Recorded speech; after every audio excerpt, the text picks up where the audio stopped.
See what, dude? He just got through saying that he's not a ball buster, and he just called me a dickhead. We went like 5 minutes into this thing. Chris, will you confirm that is a term of affection in the north of England? Yeah.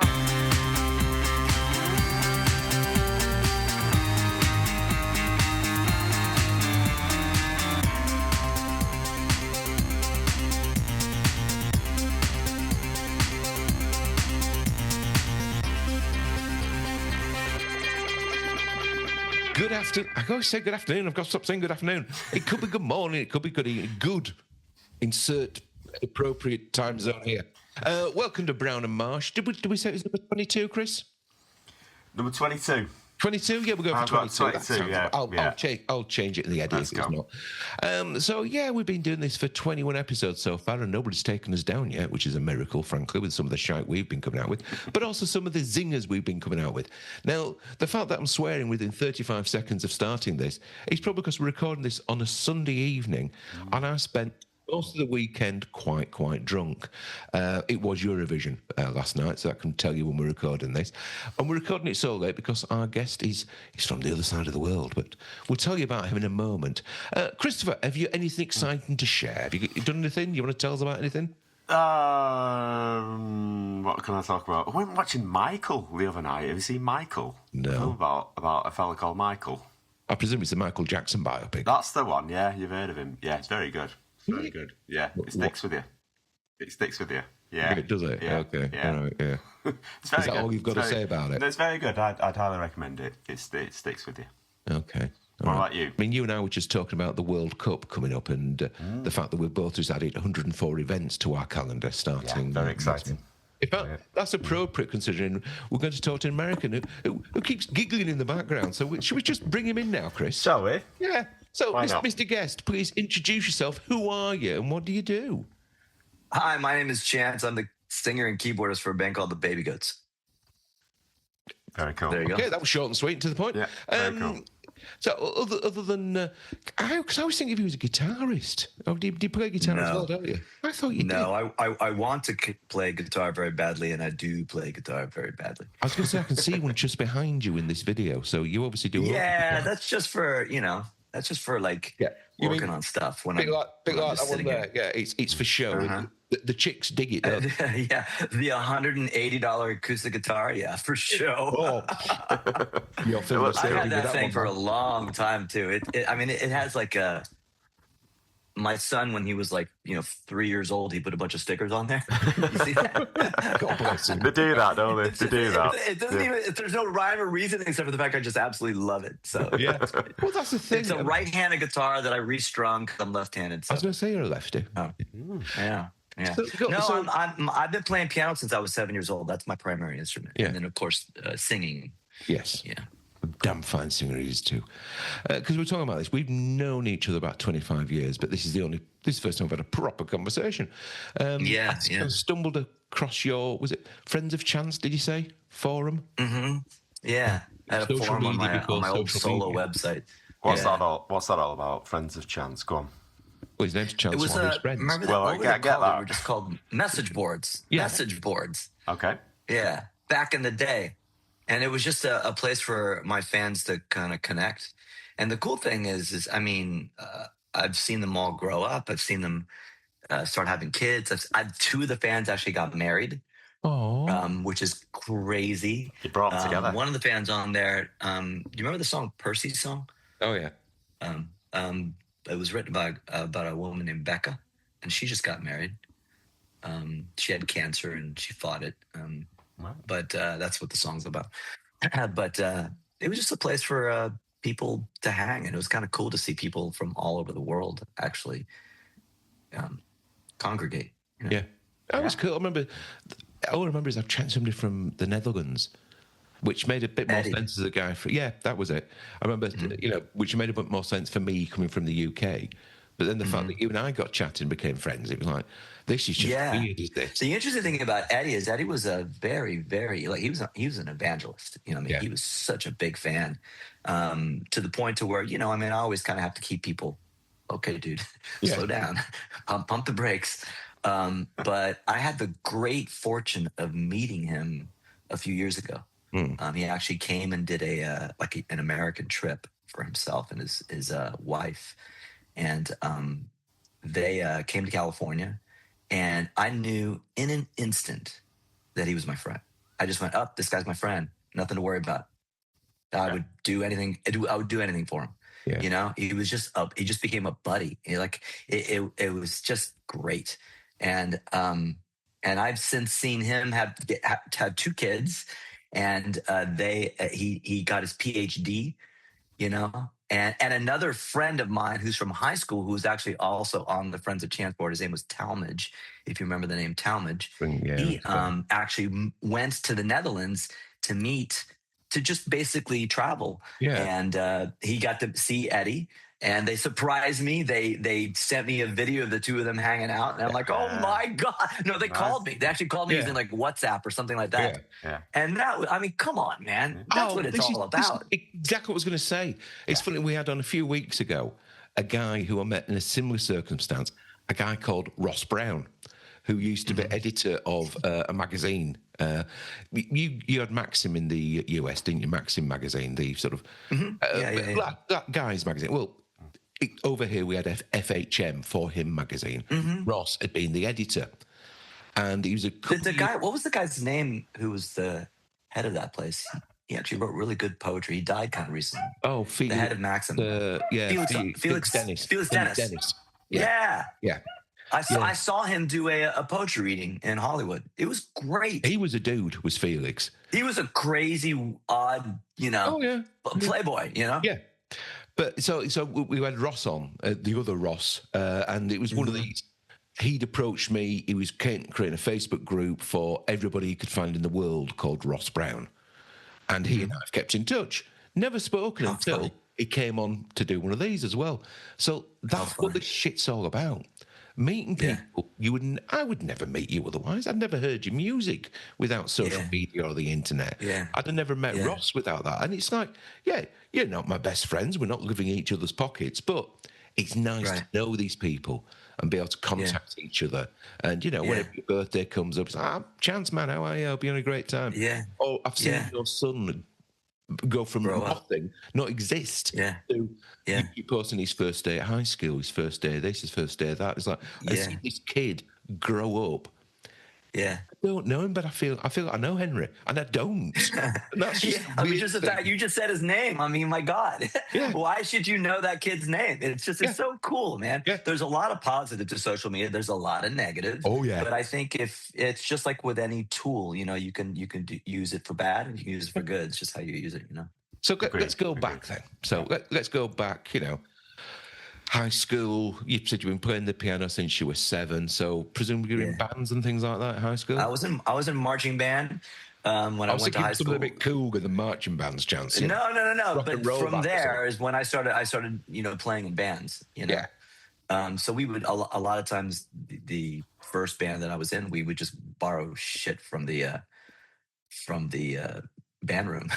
We just like steal a Fender amp or a bass amp. Yeah, exactly. Just for our shows, we played proms and Sadie Hawkins dances and stuff like that. And then eventually what kind of things were you do? Presumably all covers, but what kind of?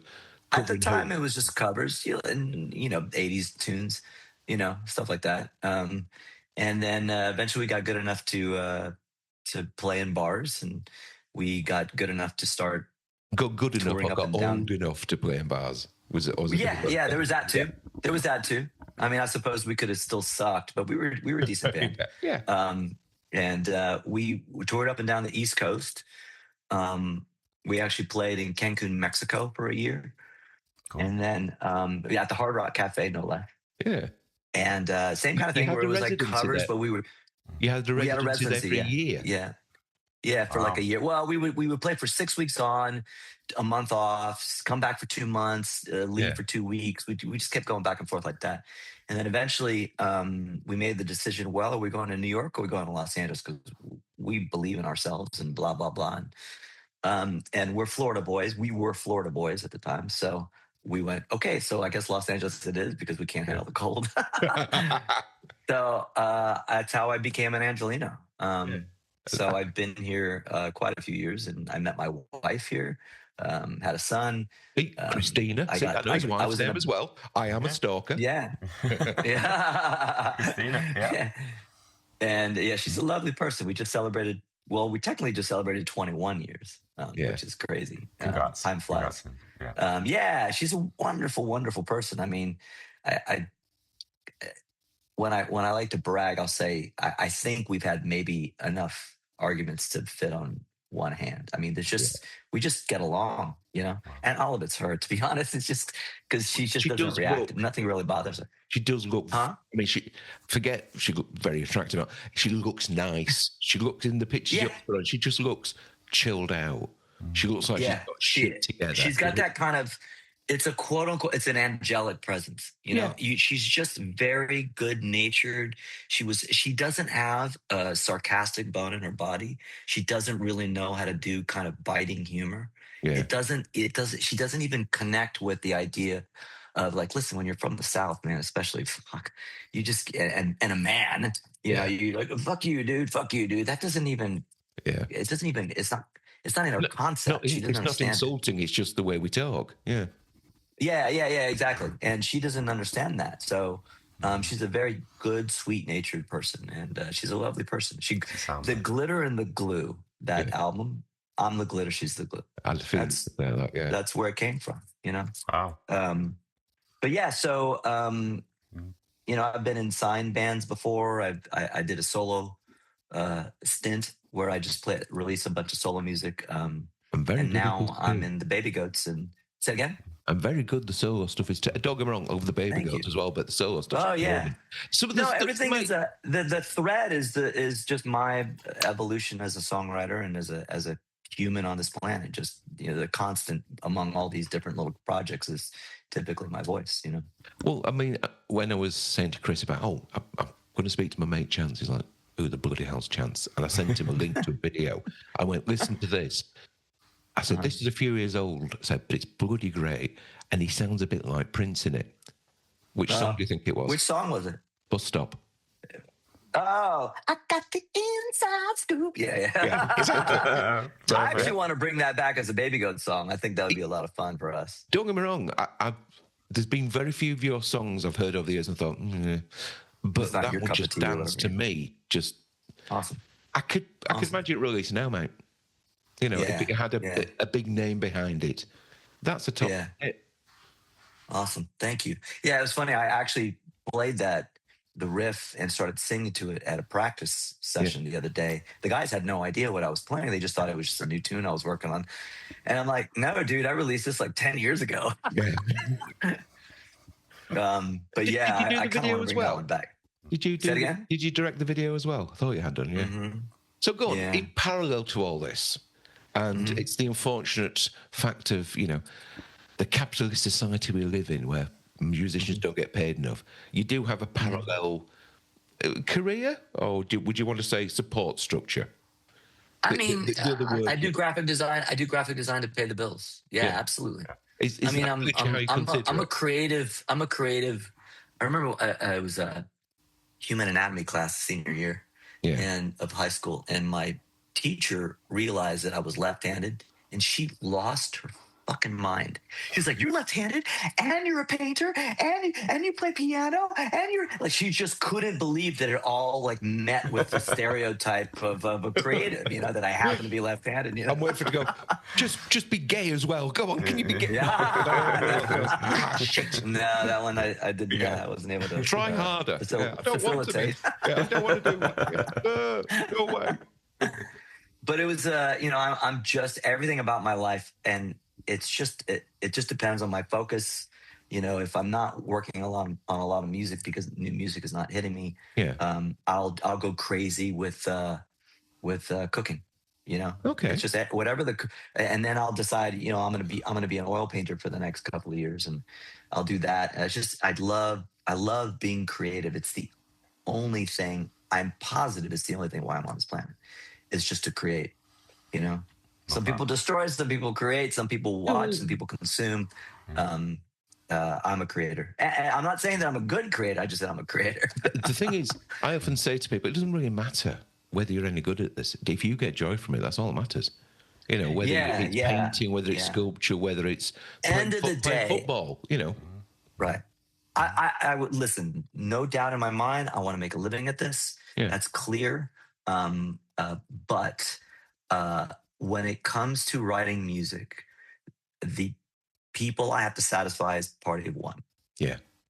I have to make sure that I like it, or it's not going to go. If someone were to say, "Hey, man, that's really good for the type of crowd that listens to your music," I'd be like, "Okay, that's cool, but that's not the reason why I wrote it." You know, I don't go into a restaurant expecting the chef to make food because he thinks I'm going to like it. He's got to make food that he likes, and he wants to share it. That's the difference. Yeah, you know? cool. There's a podcast I listen to, which I think you'll enjoy, actually. Soda Jerker, who were a production duo. It's called Soda Jerker on Songwriting. And they have had all sorts of people on. And this week's episode was Matt Johnson, the talking about his, you know, and obviously he's been doing... My wife loves him. The Woman's Got Taste. I saw him live in concert about 2 years ago. I mean, brilliant. So he's been doing, 40 years or whatever. And he's just saying... Right. You know, it's like, when you write an album and, you know, you're obviously quite political at times or quite passionate, are you thinking about the audience? I went, no. Absolutely do I like it? You know, don't get me wrong. I hope people do like it. Yeah, that allows me to continue by selling more records. But no, if I don't like it, it ain't getting released. Yeah, it's very very Tarantino thing, isn't it? It's just creating. He just wants to create movies that he wants to watch himself. Yeah. Yeah, exactly. That's just a brilliant. Exactly. Yeah, I mean, like there's no doubt that when I'm working on a song, even at its infant stage, if I get a spark and I get really excited, I will start to imagine either friends or fans that I happen to know that I see in the crowd that come to see our band. I will actually dream scenario them experiencing that song that's brand new to me, on me only. But that doesn't make me go, this is a good song or this is not. It's just part of it. At the end of it, it's got to pass my muster. Case in point, there's a song called Infrared and Overload. It's a brand new Baby Goat song. We're releasing it soon, but we actually released it. We snuck it onto our live album that we just released about 2 weeks ago. So anyone who happens to be a fan of ours can hear a version of it live. Now, I'm just going to download it now. About a week ago, one of my dearest friends in Florida, he's a musician as well. His name is Matt Bloodwell, phenomenal drummer. And, you know, he and I always have our opinions about each other's music because he writes as well. And he calls me up, he goes, "Chance, dude, this Infrared song, it's fucking great. It's a hit. It's driving me crazy that you don't have a third chorus, that you only have two. You should have two." And so a younger version of me would have said, well, that's the song in a nutshell, right? But I go, you know what? The thing that's really cool about the Baby Goats is we kind of leave no stone unturned. If someone brings up an idea, we'll try it, because it takes longer for me to argue against it than it does for me to just try it. Yeah. Right. So we'll have a practice, and I text him back. I go, dude, you know what? I think we'll try this at practice, just because who knows? I'll tell him this. I said, the reason why we in the second verse, we do this little head fake where it looks like we're going to go to a second chorus, and instead we go to the bridge. And we thought that was really cool. So we were like, let's keep it. Right. And as a result, the song is like 2 minutes and 50 seconds long. It's really short. So I went into the studio the next day, or as soon as I had time, because I think we had a show or something. And I cut up the song just real quickly, not like the full edit, just quick, a stem, stereo. I went, let me just take the first chorus, drop it in as a second chorus, see what it sounds like. I sent it to the guys. I listened to it. And I'm like, I expected my brain to fight it more because I was used to it, and I still am. But I expected me to fight it more. And I'm like, there's nothing wrong with this. This is not bothering me. And it maybe makes the song a little more complete. So, So I sent it to the guys. They did not respond to my text, which is, that's usually an indicator to me that either they don't like something or they don't understand. They're a little confused as to why I did it. So they get to practice. I go, hey guys, did you hear the thing that I did to Infrared? And they're like, well, why? Valid question, right? Yeah. I said, and I just explained the story. I said, my friend Matt, who I really, really adore, and that's not to say that we agree on music all the time, but he suggested this, and I expected. I did this quick little test, and I go, why don't we just do what we do when we're at practice? I'll present the song. Greg might have an idea about a drum fill. I'm like, let's fucking try it. Let's just try it. Well, in this case, let's just try it. So we played it the first time, and this is everyone was already starting to have their opinions even before it was done. But we tried it, and we all kind of went, "Well, I mean, I think so, maybe." You know? If you don't hate it, then it's probably not a bad thing. If you hate it straight away, it's like, yeah, okay, yeah. we'll keep And it. you know, it's the same thing that a producer will do in the studio. Now we're pretty self-produced. You know, I'll be the one that says, "Hey, you know, Greg, play." Four on the floor in that part instead of a hop skip jump or whatever, you know, and or that's what a producer does. They'll go, hey, why don't you drop to the G on that chord instead of the root? You know, they're not rewriting the song. They're giving you producer suggestions. Yeah, it's an arrangement. You know, it's an arrangement exactly. So this is the exact same thing that a producer would do, and I'm like, why don't we listen? Let's just listen. And we actually played it live a week ago. And then yesterday, the guitar player came over because he's really good at editing sorry, I almost said Photoshop, Pro Tools. Yeah.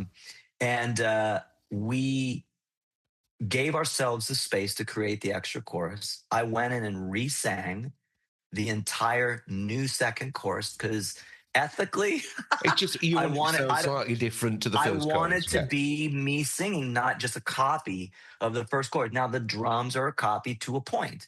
I actually grabbed from other takes a little fill that led into it, so it's now different than the fill that leads into the first chorus. So now it's different, you know. And then the guitar player, he set up his live rig. We just went straight XLR because it's a great sounding modeler, and we just had him add a couple of little doodads here and there, and now it's a different song. Chris is not a musical person, so doodad is a technical term, Christopher, just so you know. Little things here and there. How about that? Yeah, mate. Yeah. I think we all knew what you meant, yeah.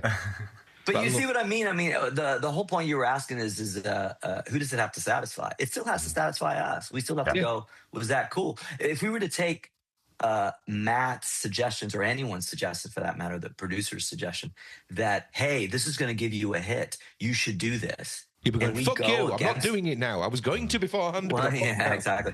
But I mean, if we were only to do it for that, well, then you just might as well just write yourself off. I can't do that. But how does it work? Are you the sole songwriter or just a primary? I'm not the sole songwriter, I'm the principal. Yeah. You know, Lance is probably my partner in that. He brings stuff here and there. He might bring like a chorus. He might, we have a song called Two Shakes where he wrote most of the music. And then I did the lyrics and the vocals. But for the most part. So who's in the band? There's you on. A guy named vocals. Lance Cates. He's the guitar player. That's it. And then our drummer Pickle, which he goes by Greg to some people, but that's his Sunday name. Pickle. Yeah, he's his Sunday name is Greg. Yeah, that's his mom. That's what his mom calls him.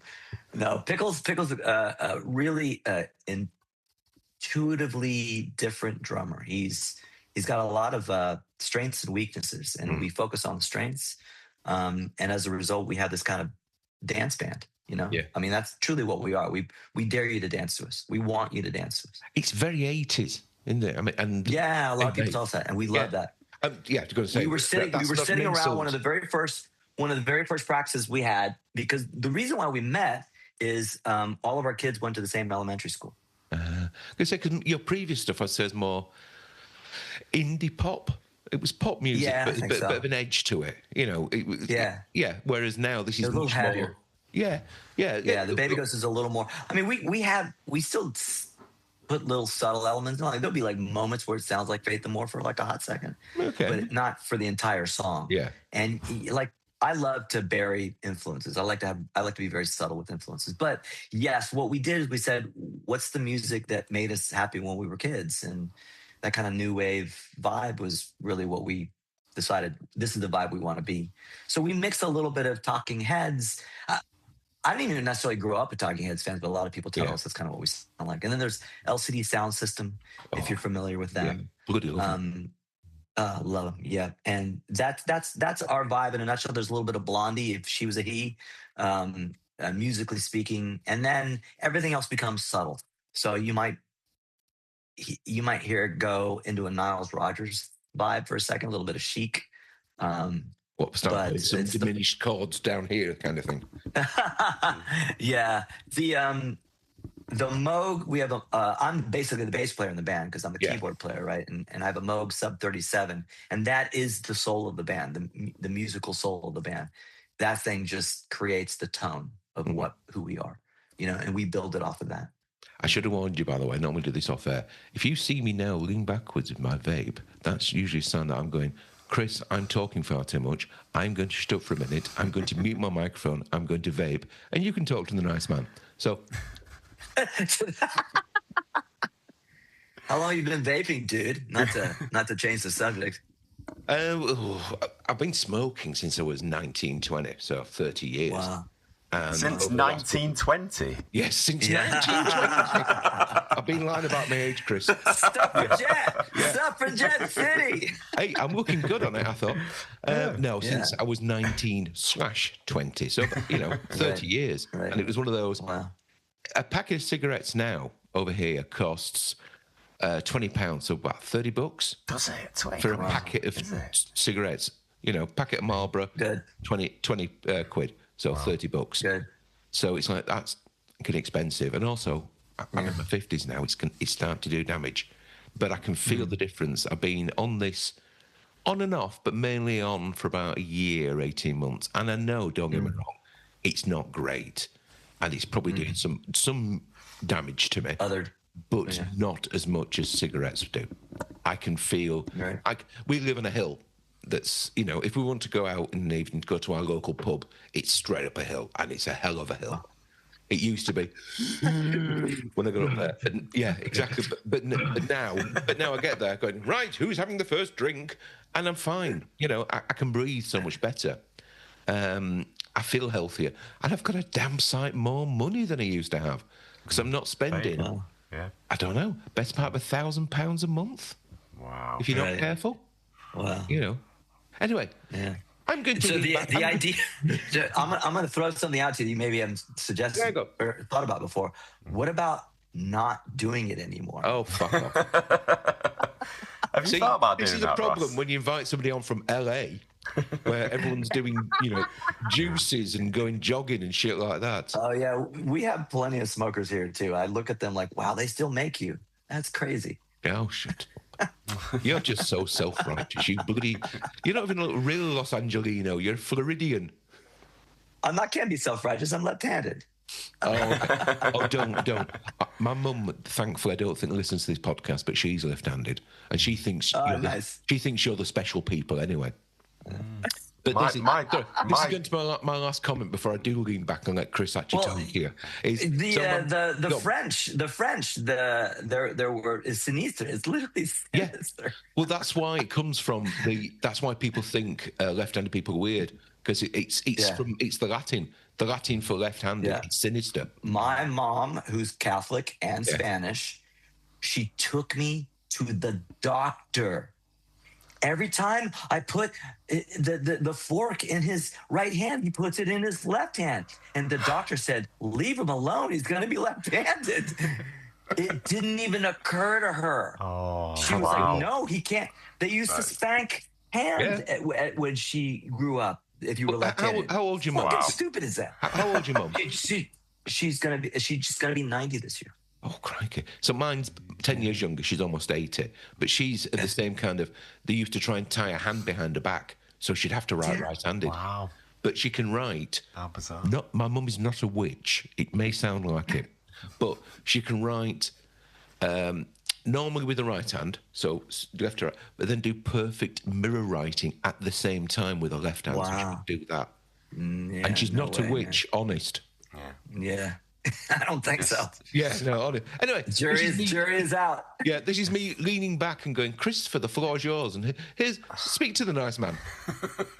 I'm just trying to not talk about ambidextrous jokes and Monty Python sketches. So no, I mean, Chance. Yeah, like Ross says, I don't know anything about you. He told me very little. So from what I've seen of you already, you are obviously very cool and very Thanks, interested to hear more all about you. So so you grew up in Florida. Music was obviously a big part of your life, and now you're very much a resident of Los Angeles. So is that forever? Is LA forever? I think so, but one never knows. I don't want. And you never say never to anything, but the thing with Los Angeles, and Los Angeles has quite the controversial reputation, and I always kind of laugh at that because it's so it's ironically superficial, the take that people have on this city. And I have friends from New York, they'll come here and they're like, I just don't get this place. But I came up with a sentence just in the last couple of years that clearly defines this place, and I think will help anyone who is either interested in moving here, or who's thinking about leaving because they can't figure it out. And I'm going to tell you this. Los Angeles is not one big city. It's 1,000 little ones. Okay. And as soon as you can wrap your head around that, you're going to fall in love with this place. Because I remember the first time I moved here, and you can be at the beach in 20 minutes. You can be in the snow in an hour. You can be in the desert in an hour and a half. You can be in Vegas in 4 hours. I mean, it's so fascinating. That's why they shoot here, because you can go from one neighborhood to the next neighborhood, and you can feel like you're in Connecticut for like just a couple of streets. And you're like, wait, this looks like Connecticut. And then you just go back, and then it looks like East LA. It looks. Let's just Latin. check something, Chris. When he said the word shoot, and we were talking to an American, did you think he meant guns at first? Because I did. Oh. You can shoot. It's like, oh, bloody Americans talking about the guns again. Yeah. Sorry, I'll go back to vaping. Sorry. I'm not a gun guy, dude. Sorry. Mate, I didn't think you were for a second. Yeah. But I mean, that's why they film here, because it's just so interestingly diverse. And the food, if you're a food fan, oh my God, I mean, you can just get so many cultures. I mean, I've taught myself how to cook Indian food, Thai food, French food. I've taught Vietnamese to a small degree, certainly Mexican, and that's just my cooking at home. I have access to those kinds of ingredients within a 10-mile radius of my home. Yeah. If I were to move to Oklahoma, which is where my dad's from, or Florida, I don't know that I would have that kind of access unless I would went to a big city. Yeah. And that's what I love, what Los Angeles provides. And you should move to Manchester, Chris. You've got all that in Manchester, haven't you? We've got a bit. You haven't got the beach, admittedly. There's no beach. Admittedly. Snows occasionally. It sounds fascinating. Sounds amazing. Sounds incredible. The other thing that's interesting too is everyone thinks that we're godless and God, all this kind of bullshit. And first of all, I'm without God because I'm an atheist. But for those who feel like that sense of community matters to them, it's here too. It's here too. My son's in marching band, right? And they had their banquet on Friday, and they were just giving out all these little awards. And I just looked at my wife, and I'm like, this is so small town. People think that we're just outgoing crazy. It's not true. This is actually a pretty sleepy town. It's asleep by midnight, 1 o'clock. Yeah. I mean, it's not New York. It's very different in that regard. And I find it so fascinatingly comical when people want to shit on Los Angeles because they think it's not family oriented or whatever, and it really is. It's a strange city. For me, for the little I know, I've never been, but the impression I've always got from people who have visited or even lived there for a few years is, like you say, you can look out across Los Angeles and you see all the different towns. They're all completely different. All completely different. They're all technically LA, but they're not. Yeah, you've got almost a quaint little village over here. Then you've got, central LA, that everything's going on. It's all in your face. Yeah. But And then you have Hollywood, which is what Hollywood is. And then yeah, you have Beverly Hills, which is a completely different vibe. And then you can go to Altadena, where all the fires happened last year. yeah, And it's just a completely different vibe. And Pasadena is this wonderful little pocket of homes, that craftsman style homes that are just, they're nowhere else in the city, in the greater city, yeah, and that's what's so cool. It's kind of like tapas, man. You're in the mood for the beach. You want to go surfing? Let's go to Manhattan Beach, man. Let's go to Redondo. Let's go to Santa Monica. We can do that. But you don't want to do that? No problem. You want to go visit the zoo? I mean, like crazy people. Let's go to Venice. Let's go to Venice Beach, where you literally still have guys working out in the middle of the sun in front of a bunch of people for no good reason. other than they like to show off their muscles, basically. Yeah, other than that. But I mean, it's still going on 30, 40, however long that little pocket of community has been around. And then you hop skip over, and there is a basketball court where nothing but handicapped people are playing basketball. And then you just look over there, and there's a bunch of people skateboarding. And then you look over there, and there's, preachers who are screaming through a stupid fucking speakerphone, you know? It's funny you said it's something about. I mean, I'm an atheist too, and one thing I was getting annoyed by: if people have got faith, got religion, that's fine. I don't, but don't convince me I'm less of a person because I haven't got it. Yeah, They talk about community. I'm going. Yeah. I don't need religion to tell me what's right from wrong, or to tell Right. me the people I want to spend time with. I Right. find those myself because I meet Right. people. I don't need it forced upon me. But it's funny, Right. we live we're in a small little village outside a small town. So we're in Fucksville, basically. Okay. We're in nothing here. But right opposite us is a Kingdom Hall, Jehovah's Witnesses place, Okay. their church essentially, and they've got a big car park by the side, and they're always having parties there. And they're always having little parties in the car park, and everyone. Do they welcome you? something.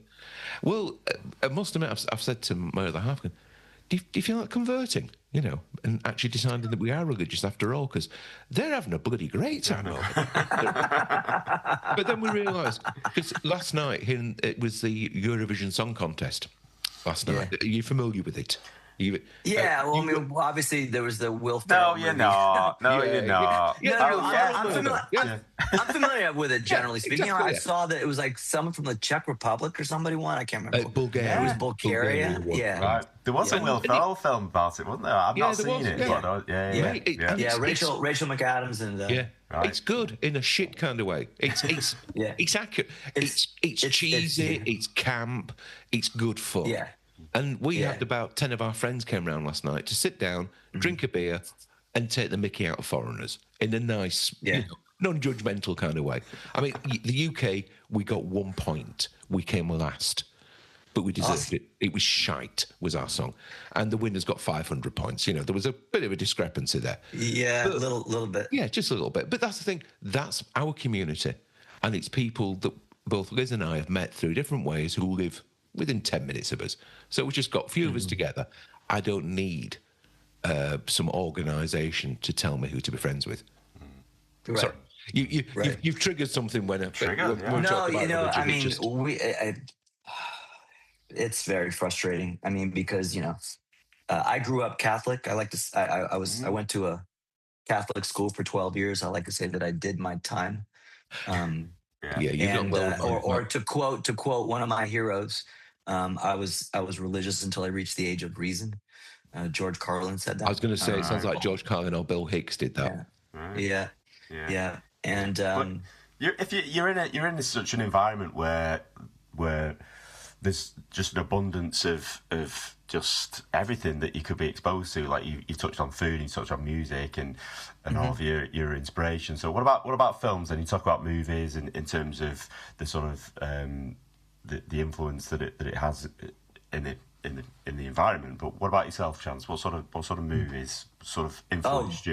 We can go on and on about that kind of stuff. I'm the music guy. He's the movie guy. I keep threatening my family that we're going to have. I did this for my wife when she first got to see it. She had never seen it before. But what I do is I make like an all-day bolognese, and we watch Godfather 1. We eat, and then we watch Godfather 2. And it takes like 7 hours to do that. And so now my son's getting to the age that he can probably handle Godfather. So do we need to send Henry a message going, Henry, get out. You've still got a chance. Get out. But I mean, Godfather, Goodfellas, Shawshank Redemption. One Flew Over the Cuckoo's Nest is probably my favorite movie. Oh, yeah. I don't even know that I have a favorite movie necessarily anymore. But when I used to compile lists, Breaking the Waves. I was just thinking, Dead Poets Society was a big Breaking the movie Waves for me when I was a kid. Breaking the Waves is a bit of left of centre though, compared to you talked about all the classic gangster movies. Emily Watson's she is, but great though. No offense, my friend. I mean, I like The Notebook, for instance, but I don't. I love The Notebook. It's a great movie. It is a great movie. Again, Rachel McAdams. We both like Rachel McAdams, obviously. And Theme. Yes, exactly. God, what are obviously all the Nolan movies are great. Tarantino can pretty much do no wrong. I will say, hot takes, that I was not a big fan of The Hateful Eight. I thought that movie was just I just couldn't get through it. I watched all of it. I don't feel inclined to see it again. Whereas it can be 3 a.m. and Pulp Fiction comes on. I'm like, okay, I guess we're staying up a little later. Yeah. Jackie Brown, ironically enough, took me forever to get to see that movie. I just saw it kind of recently for the very first time. What a fucking movie. Yeah. Oh my God. Yeah. No, we could go on and on, man. There's so many greats out there. What did you guys think of Project Hail Mary? Did you see it? I've not seen it. My stepson did, and he said it's amazing. Have you? You've seen it, Chris? Yeah, I've seen it. Yeah. Go on, Chance. What do you think? I don't know whether, if you haven't seen it, I don't want to really go in too much into detail. Can you do spoiler free? Do you think spoiler free-ish? Do you know anything about it? You know what the thing is? If I were to give you my opinion, that could be a spoiler too. I don't want you to have an opinion I've one way or the other. I've already been told. So Oliver, Liz, my girlfriend, Oliver's her eldest, and he's been to see it, and he was telling us it's amazing, and he was telling us all the good stuff without saying. And then there's this bit where Ryan Gosling's head drops off. He hasn't spoiled it for me, but he's given us an overview. Well, I think I might be in the minority then. I might be in the minority. There's a lot to like about the movie. Some of it I found a little frustrating. Right. So So I'll leave it at that. You're probably watching it with more a critical eye, though. He's watching it as a punter. He's a scientist kind of guy. I was excited to see it. I was excited to see it in the movie. But I wanted as a creative, to see it on 7mm. You're watching it as a creative guy, whereas he's watching it as a 20-year-old who's a science nerd. Is a computer. Maybe. Maybe. I don't know. Yeah. Well, it's like when film students it almost seems like a rite of passion. That the very first thing that they do when they go to film school is to decide that Citizen Kane's not a good movie. That's a brilliant movie. That always drives me crazy. You ever notice how art students will not like Van Gogh and Picasso because it's so fucking popular? I'm like, you know what? It's popular because it's fucking good. Well, it's so shut the fuck up and enjoy. My degree was in media studies, and we had to analyse and rip to pieces Blade Runner. Now I love Blade Runner, but ripping it to pieces. Absolutely adore that movie. Yeah, because Harrison Ford's obviously a replicant. Well, no shit. Yes, he's patently a replicant. Oh yes, but there's all these signs. I did not believe signs. that for the longest time. I did not believe that for the longest time, and I actually kind of wanted to refuse to believe it. But obviously, the unicorn scene kind of proves that. Yes, that it's true. But fuck, man, it was almost like heartbreaking. Like I didn't want him to be a replicant for whatever reason. He was always a replicant. Yeah, I mean, he wasn't Rutger Hauer. But have you ever read the book or seen the documentaries? Oh, Android's Dream of Electric Sheep. No, not that one. The where is it? It's called Future Noir. Oh yes, it's Jesus Christ, man! This fucking book. Yes, it's the making of Blade Runner. It is so good, so good. I look like I'm showing off that I read. Yeah, he's American and he reads. Oh my God! Yeah, exactly. We found the American that reads and doesn't like guns. Sorry to break the stereotype. I actually am. I love to read, but I'm not a very good reader. I don't read quickly.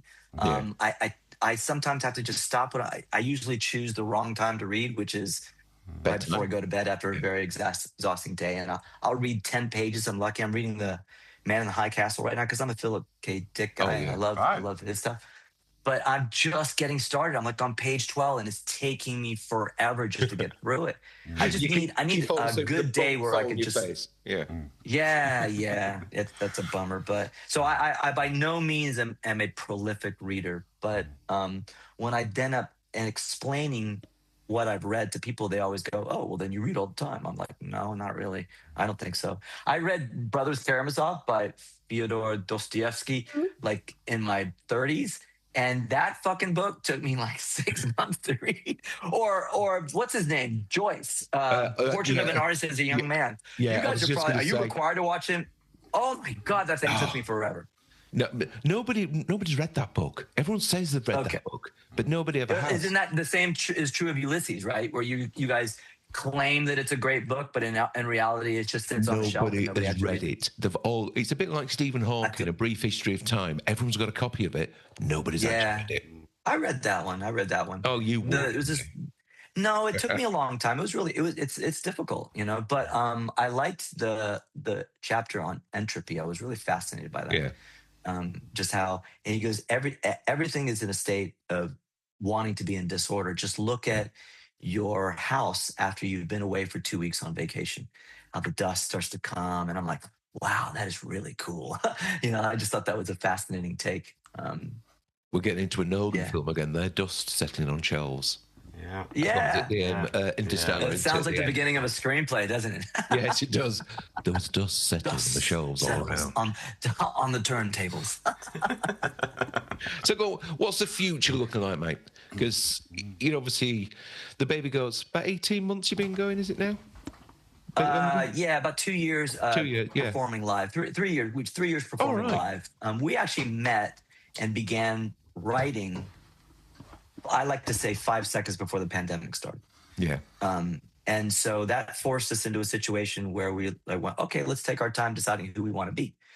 Let's take our time deciding what kind of a band we want to be, and let's just concentrate on songwriting. The other two full-time jobs, and this is a part-time gig, or wanting to. Yeah. We all have full-time jobs. So Lance is he's called a re-recording mixer. It's basically I believe it's called re-recording mixer, where the guys who recording lines for films and things.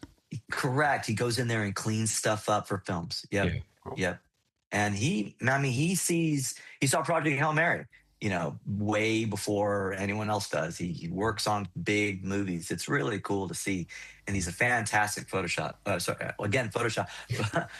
Pro Tools guy. I'm looking at my stuff that's over here. Yeah. And Greg actually is a behavioral therapist. He works with kids who have varying degrees of autism. Sometimes extremely stark, where they're in a wheelchair and they can barely speak, and they can be violent. They can hit them, that kind of thing. He has incredible patience for his clients, not necessarily for other people. Yeah, but that's because he's used up all his patience with everybody else. Exactly. Yeah. He's a great guy in that regard. What's the aim with you guys?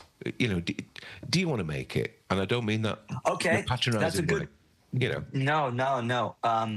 When I sat the guys down for some of our early conversations, I told you about what kind of band do we want to be, and I said, what are you dreaming here? What are you wishing for?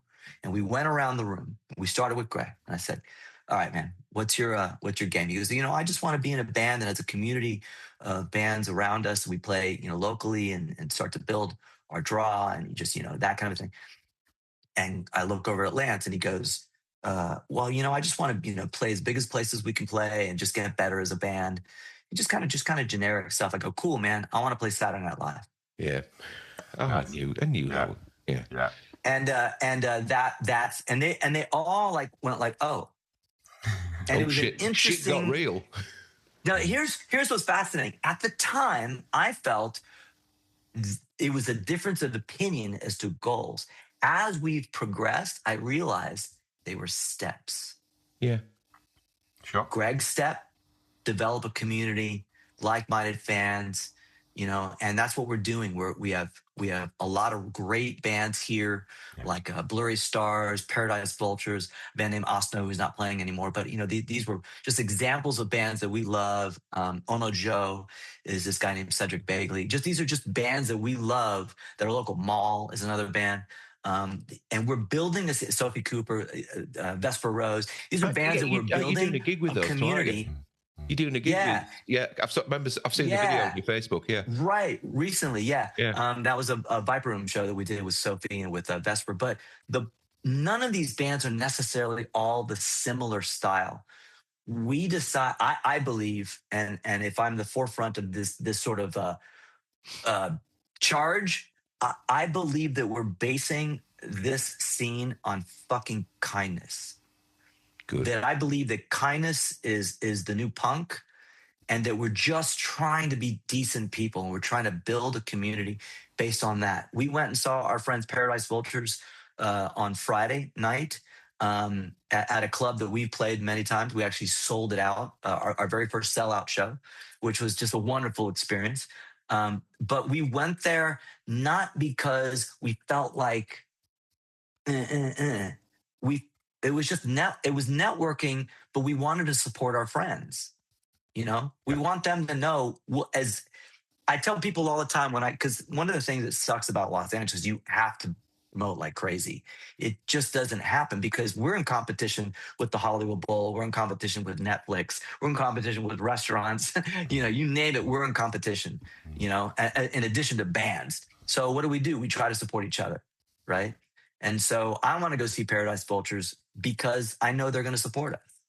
Mm. And if they can't make it because they're playing, that's totally okay. Mm. If I ask you guys, hey man, we're playing Bar Sinister June 13th. We're headlining the inaugural Goth Prom. Oh, love it. Oh my God, it's going to be so much fun. So I'm tempted to book a flight. If you guys can't make it, I always say this. If you can't make it, that's okay. Life is life. If you don't mind me asking, I'll never mind when you can't make it. Just try to come when you can.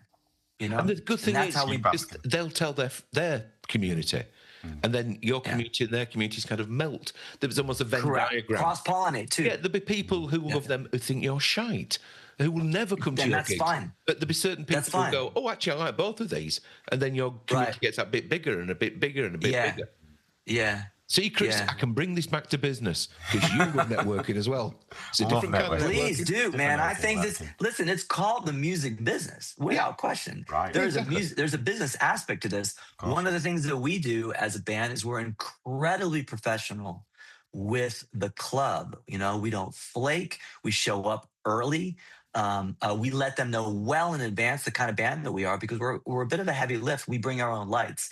That's the thing that we feel separates us from. I don't know, if, Chris, if you've ever seen The Baby Goes Live or any of the stuff that we show on Instagram, but not yet. You'll notice that we have. I think he's going to be looking later, going. I think we have a light show. About your music taste. I think you'll enjoy it. Yeah, I'm looking forward. Yeah, we bring our own lights in, and we think that separates us from the other bands that we play with. Is that when we want to have a concert experience at a local level, so that way you go, oh yeah, these guys are for real.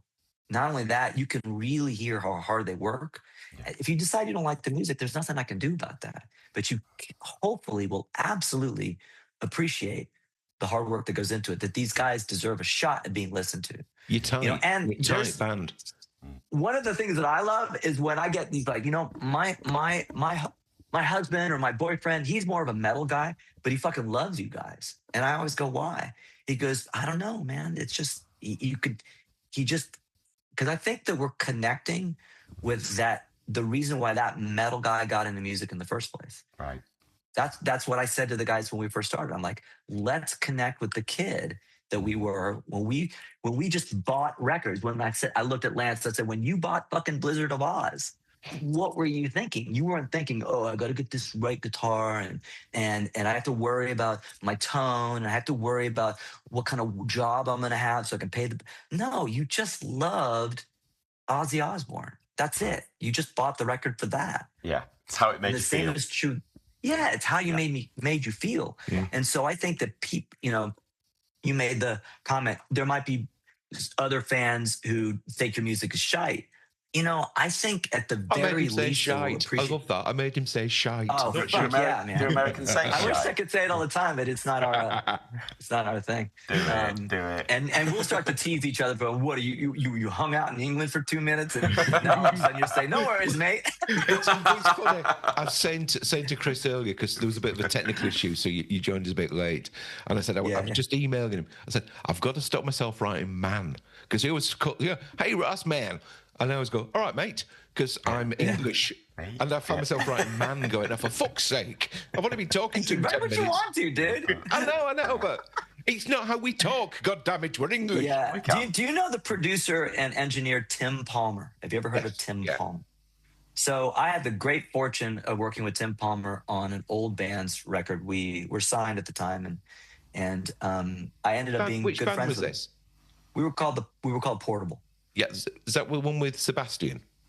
Yes, Yes, correct. because Chris is now going, he really is a new. No, all I remember is because he produced, he brought out a solo album, which you were like, "You've got to buy my friend's solo album."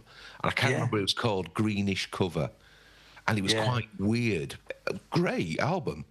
It's got, it's Cesare or something like that, is that his surname? Cesare, yeah. Sebastian's very, very talented. Very talented. But it was interesting. I'll be honest, I don't put it on every 5 minutes, but it was quite heavy listening, quite hard work, but a great album. Yeah. No, he's really cool. Portable. And so with Tim, I got to watch him work. I got to watch him mix. I mean, this guy worked on Pearl Jam. I know he worked on. He did one of the. I think he did the Elevation mix on the U2 record. Yeah. It was either Elevation or one of the other ones. I can't remember which one it was, but. Cool. But I mean, so he's a big guy, and we got to use him as our mixer, and he would say, "No worries, mate. No worries, mate. No worries, mate." And boy, that stuck. 20 years later, I still say, "No worries, mate." No worries. No worries, mate. Perfect. Got it. Yeah. You've got it. You're an adopted Brit. Yeah, go on then, baby. Well, one day I'll get the baby goats. It's a dream. It's an absolute dream to play in your country. I cannot wait. Yeah. Well, I swear. Because I mentioned again to my girlfriend, she's like, "Sorry, you're recording a podcast at 8:00 on a Sunday evening?" And I explained, "Yes, it's this friend of mine." Blah blah. She went, "Oh, is that the guy you said you'd love to just turn up at one of his gigs in LA?" That's the one, yes. Because that's something I'd love to do. Yeah. Of just Hey, that has happened to me. That is the craziest thing when that happens. A friend of mine, she's become a friend, but she was a fan originally. Her name was Liz Fallon. She lives in Seattle. And I was doing a show in Los Angeles, and I looked down, and sure as shit, there she is. Yeah, love that. Couldn't believe it. A guy from Texas. Oh, I'm drawing a blank on his name. Michael, I think is his name. He showed up. Yeah, but I'm coming from the UK, Chance. Ross and I. That's a bit of a hop. We're daydreaming about doing the same thing and just seeing the look on your face when we just absolutely mind-boggling. All right, mate. Yeah. All right, man. Oh my God, a shooter. But I think I'm gonna be honest, I think the only thing that puts me off at the moment is who's currently leading your country, and I'd be worried about us being locked up. Yeah, you know what? Here's what we're gonna do. With respect, I don't want to censor any of your podcasts. No, mate. But that man does not deserve our oxygen. Let's move on. If you're cool with that. I will say this. This is the thing that I try to tell people. An unwatered plant dies. We need to stop fucking watering this plant. It's not getting us anywhere. It's not helping. Yeah. All he wants is attention. That's why he does what he does. Yeah. That's why he says what he says. Yeah. Fuck that guy. It's almost too easy to say his name and proceeding with the word fuck. Let's just move on. There you go. That's my opinion. And by the way, I will say this to all of us. I'm sorry. I'm sorry you guys have to look at our country with this dismay of like, what happened to you guys? I promise you it's not all of us. I promise you it's not all of us. Do you want us to take back over again? do you want to reinstall the monarchy? You'll be back. Yeah. Chris, have you seen Hamilton? No. All right, Chris doesn't get that. That fucking scene. Yeah, it rings keeps appearing. So true now. And it's, you'll be back, just you see. Yeah. It's a great scene. Yeah. Chris, Yeah, have you got I Disney saw it Plus? a couple of times. Chris, have you got At a Disney place called Plus? Pantages. Have you got Disney Plus, Chris? I've got access to films. Yeah, all right, okay, that yeah. might be on Disney Hamilton, Plus. the live recording of it. Wait, no, hold on a second. He just goes, I have access to films. I think what he's That's suggesting... like, what movie is that? Well, like, I have detailed files. I have to return some videotapes. Yes. Be kind, rewind. Yeah. Oh, a film I did see recently. Have fun. Good luck, have fun, don't die. Have you seen that? No. You need to watch that. It's mental. That's a great name, too. Yeah. Good luck, have fun, don't die. Yeah, watch it. Honestly, look it up. That's all. What I'll did you say. guys think of Look it up. Adolescence? Did you watch Adolescence? Not an easy watch. No, not an easy watch, but almost an impossible miracle that they were able to pull off what they did. And not only that kid, his ability, the scene with him and his therapist, his counselor. Jesus Christ, how did they do that in one fucking take? In one take, With them both not breaking down and crying because of the heartbreak of that movie. Or that, I should say, miniseries. Yeah. Unbelievable. Yeah. I don't know much about it. They've been showing it in schools, or I think, haven't they? Yeah, they've been showing it in schools over here. Wow, that's not surprising. You know, I mean, I remember did you guys see Severance? Have you seen Severance? Yeah, love Severance. It's so good. Chris is looking. That's a look that says, "I've no idea what the fuck you're talking about." It's an Oh Apple man, TV that's on show. Apple TV. Yeah. It's an Apple TV show. Oh, yeah. No, not seen it yet. They're going down an elevator and then they don't remember anything above and below. It's called an Indian and Outie. It's sci-fi certainly. The characters decided because of, let's just say, based on maybe something horrific they had in their life, they don't want to deal with the tremendous pain of whatever they went through. So they start working for this company so they can not be who they are and have a different version of themselves. So in an innie and an outie, the innie doesn't know anything about the outie. And so it's really, really philosophically fascinating. Yeah, cool. But I remember thinking to myself before I had seen Adolescence, because Adolescence won all the awards that year. And I was like, man, I'm surprised Severance didn't take it. Maybe Adolescence really is good, because when Adolescence first came out, I kind of looked at my wife and I'm like, you know what? I don't feel like watching that movie, or that I keep saying movie. Yeah, that miniseries. It just looks, it's too painful, and I get what they're doing, but I don't want to watch it. And then the awards and the accolades came, and I went, okay, let's see it. And boy, we just buzzsaws right through it because we couldn't believe how good it was. And I said to Christina, I go, you know, Severance is amazing. Adolescence feels impossible. I don't know how they did it. Adolescence or Severance, I can understand how they did it. I can see it. They're actors, but the thing man is science fiction, so it's not real. Whereas Adolescence is probably too real. For too real and a single take. Yeah. You know, I mean, you've seen the behind the scenes where they will be taking this camera, and they will. At one point, they go outside after being inside. It's all one take. And they will take that camera and they will fasten it onto a bunch of drones. The camera will lift up and head to a completely different scene where actors are at the other scene, ready for the camera to engage them. I'm getting chills just thinking about the awesome nature of that undertaking, how they were able to pull that off. Yeah. Well, wow. I've got three recommendations for you. Have you watched Silo yet? Silo on Apple TV? Silo, Silo. Rebecca Ferguson. No, sci-fi thing. No. Fucking brilliant. Tim Robbins is in it as well, so that's always good. Okay. Okay. What's the Foundation on Apple TV? Yeah, I couldn't get into Foundation because you're not into it. It takes a while. Yeah. But one thing I've just watched, and I binged it in 2 nights. Alien Earth. Oh, is it good?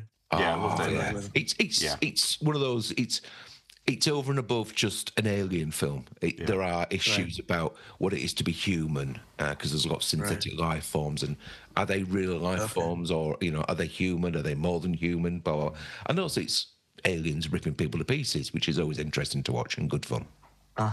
Yeah. Nice. You can't always have deep and meaningful chants. Sometimes you need mind. No, I agree. I agree. Yeah, Sometimes you need just a really dumb, stupid movie, to sort of get you going. Yeah. It's like the scene in Old School. Remember Old School, Will Ferrell movie? Love Old School. Where it's just the very beginning of the movie, and they're at the wedding, and they it gets to the reception, and the Dan band is playing, and they're doing. Love it. Yeah. Oh my God, that Total scene. Eclipse of the Heart. They do Total Eclipse. Cause I need you more than ever. Fucking need you more. And then everyone goes, what? They're in a few films, aren't they? They're in a few films. I rewound that scene like 20 times, and each time I was laughing.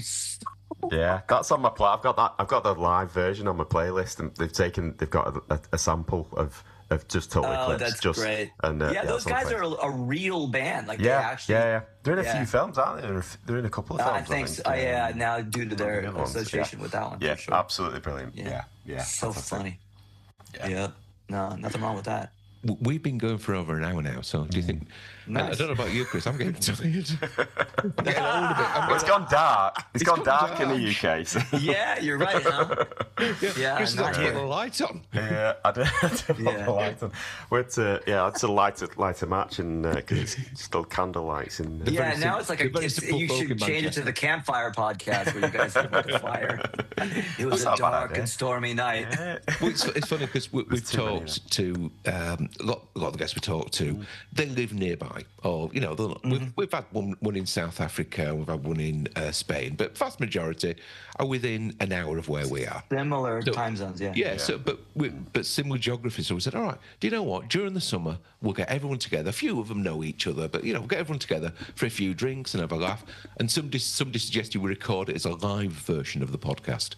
And I was like, cool. That's 15 minutes could be interesting until we all get drunk. So if we do that, my friend. And then it really gets interesting. Yeah, we do that. I'll invite you in a WhatsApp video call or something like that. We need the baby goats. From LA. Yeah. I'm down for that. Of course, it'll be 11 in the morning here, and I'm sipping a orange juice or whatever. Yeah, I'm having a cup of tea. What are you guys doing? We're on lager. And of course, you know what I'm thinking right now. I'm just imagining the two of you in the Shaun of the Dead movie. Which is one of my all-time favorites. Shaun of the Dead. I love Shaun of the Dead. What's the name of the damn it's Simon Pegg and Nick Frost. It's the Winchester. What's the name of the Winchester. The Winchester. Yeah.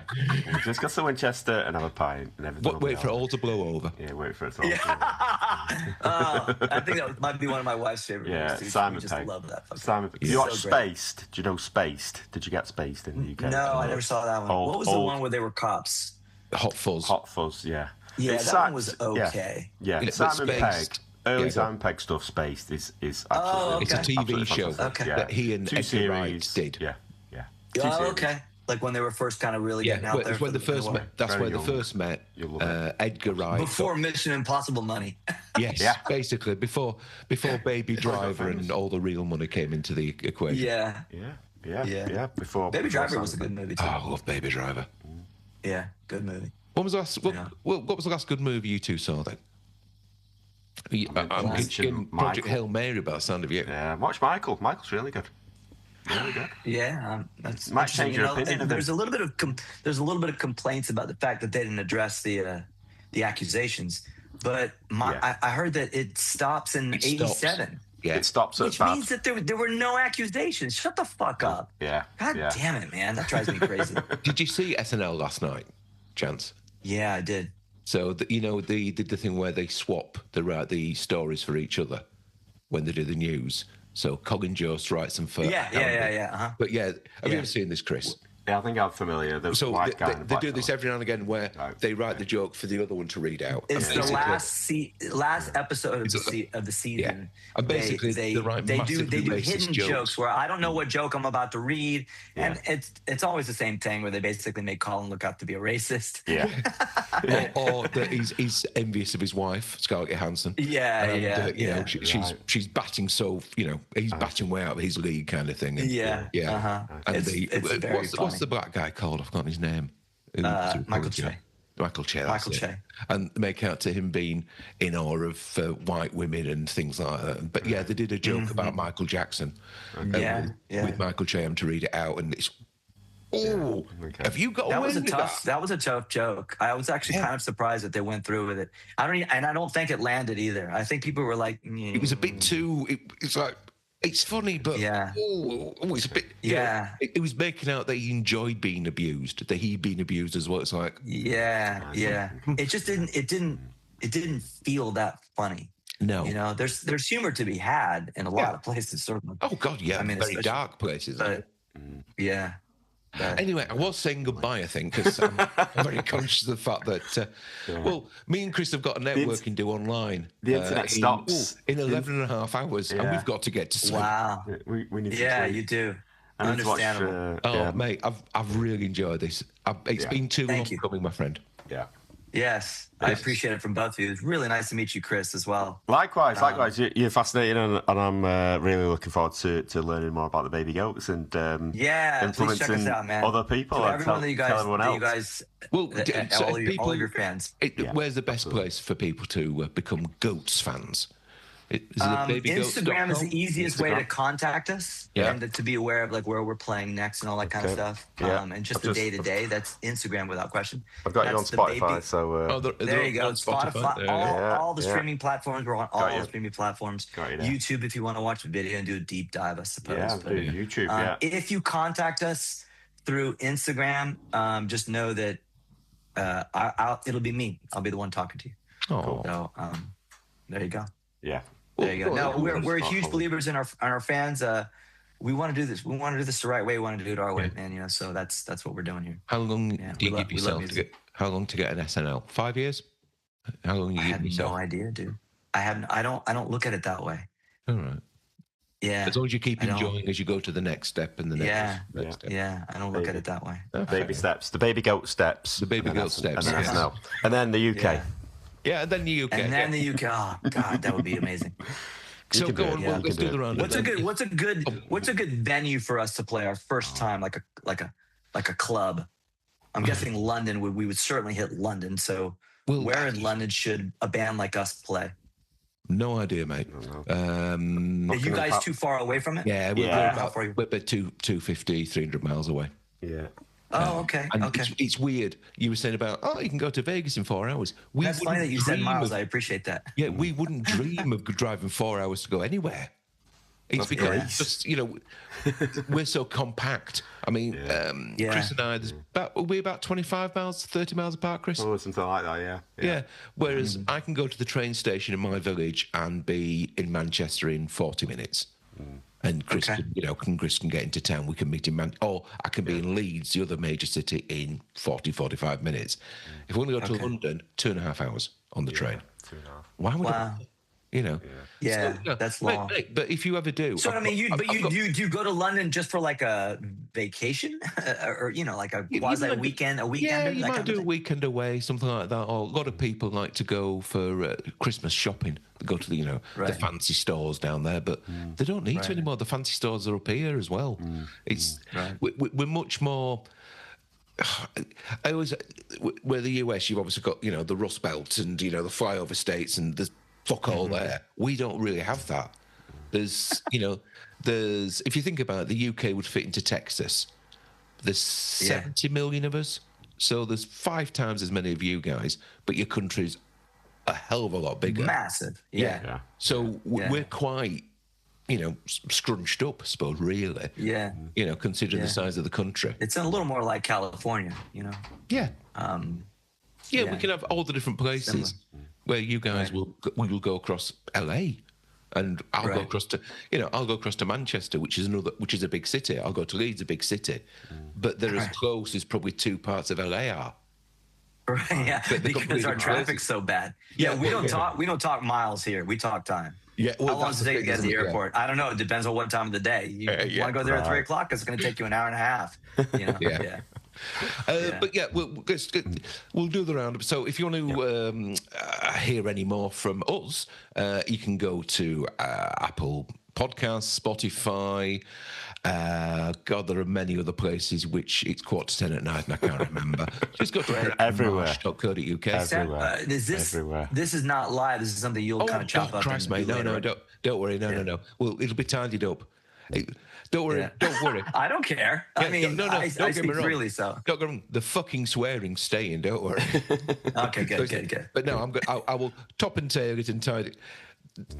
Bit of audio, tweaking on the various voices. And then just let me know, and I'll definitely promote you guys. So, well, thank you very much, mate. So, if you want to hear more from Chris, go to agentsof.co.uk and he can help you with his business development. If you want to speak to me about marketing, rossbrown.co.uk. Frankly, I think that's it. I'm going to collapse in about 30 seconds of us finishing this, I think. So, Chance, mate. Did you have a very long Sunday? I had a very drunken Friday and Saturday. That was a problem. There you go. Yes. And plot thickens. Oh, my friend, I'm in my 50s now. I can't take one night out. I've had 2 nights out in a row. I'm going to be shit till about Wednesday, frankly. Awesome. Chris, anything else to add before we say goodbye? No, it's been emotional. It's been emotional. Yes. It's been fantastic. Absolutely brilliant. All we want is interesting people. We want interesting people, and you absolutely fit the bill, Jan. So absolutely fantastic. So grateful. I appreciate it. I appreciate both of you. Appreciate it. Oh, look, until this is me signing off to everybody else, which means, Chance, you don't need to go, but just a moment.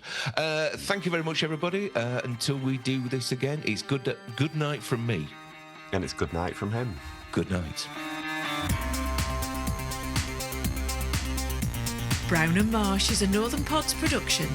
Find out more at northernpods.com.